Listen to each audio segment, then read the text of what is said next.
وردت أسئلة كثيرة في شأن التدخين. هناك عدة أخوة من المؤمنين بعثوا لنا بقصاصات ورق يقولون أنه الرجاء تبيان مطلب سماحة السيد الشهيد في شأن فتوى الجيجار السيجار، ونحن نقول أنه من خلال الخط الموجود في إفتاء المولى المقدس في شأن السيجار أن المولى المقدس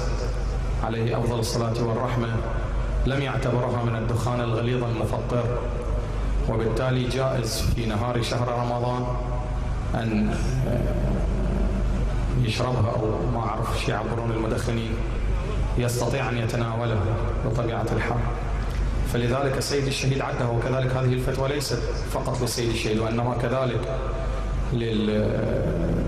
للشيخ ناصر مكارم الشيرازي، وكذلك آية الله العظمى المرحوم السيد حسين بحر العلوم،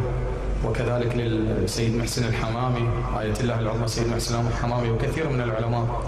يذكرون أن دخان السجائر ليس من الدخان الغليظ،